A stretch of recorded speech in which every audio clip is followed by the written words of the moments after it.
Fala galera, beleza? Seja muito bem-vindo à aula 3 do nosso módulo 11, Dependência entre Grandezas, que é nada mais nada menos do que uma pequena extensão da nossa aula 2. Galera, aqui ainda vamos falar de grandezas direta e inversamente proporcionais, mas nessa dependência entre essas grandezas, direta ou inversamente proporcionais, eu quero ensinar você a colocar uma grandeza em função da outra, não é? De maneira isolada, de maneira separada. Como que eu coloco uma dependendo da outra, em função da outra?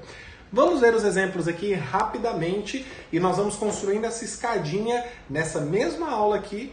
Quero que você fique esperto para os exemplos C e D. Vamos lá. A grandeza A é diretamente proporcional à grandeza B, segundo uma constante de proporcionalidade K qualquer. Como que eu coloco A em função de B, ou dependendo de B? Se A é diretamente proporcional à grandeza B, significa que a razão entre A e B é constante. E a nossa constante nós podemos chamar de K aqui, não podemos? Se eu quero colocar o A dependendo do B, eu vou isolar o A. O B passa para lá multiplicando. Então, A é igual a K vezes B. É assim que vai aparecer uma grandeza em função da outra. Preste bastante atenção como se comportam duas grandezas, o quê? Diretamente proporcionais, tá ok? À medida em que a grandeza B aumenta, a grandeza A aumenta segundo essa constante de proporcionalidade K, certo? Se a grandeza B diminui, a grandeza A também diminui. Perceba que como elas estão escritas uma dependendo da outra. Ambas estão, digamos assim, em cima, no numerador, tá ok? Já no caso da letra B, A é inversamente proporcional à grandeza B. Se A é inversamente proporcional à grandeza B segundo uma constante K, significa que A vezes B é igual a K. Portanto, o A vai ser igual a K dividido por B. Só que esse K dividido por B eu coloco de maneira chique assim, ó. K vezes 1 sobre B.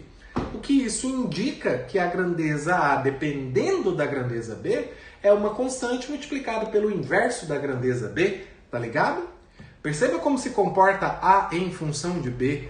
A está, digamos, em cima, B está embaixo no denominador. À medida em que B aumenta, o valor de A diminui, pode perceber. Ou então, à medida que o valor de B diminui, o valor de A aumenta segundo a constante K. Então, quando duas grandezas são inversamente proporcionais, uma em função da outra, dependendo da outra, uma fica em cima, a outra fica embaixo, tá ok? Agora, pegue essas duas ideias para o exemplo C e D.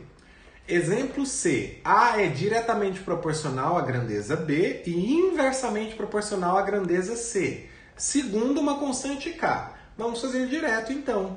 O nosso A vai ficar como? A vai ser igual à constante K. Lembra que a diretamente proporcional fica tudo em cima, digamos assim?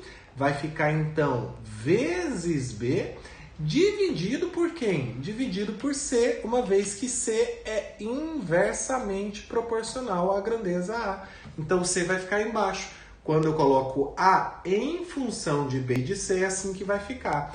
Grandezas que são diretamente proporcionais em cima, comparado com aquela que você deixou separada, isolada. E as que são inversamente proporcionais, comparado com aquela que você deixou isolada, fica embaixo. Show de bola? Letra D. A grandeza A é diretamente proporcional às grandezas B e C e inversamente proporcional ao quadrado da grandeza C.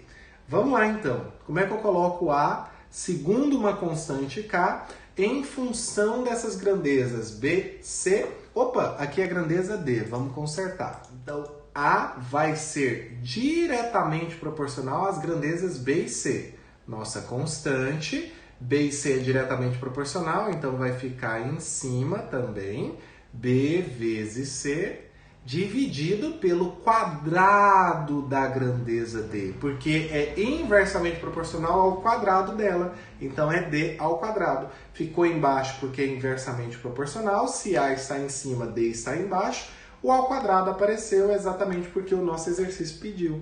Galera, isso caía, na verdade, caía muito no Enem de colocar uma grandeza em função da outra.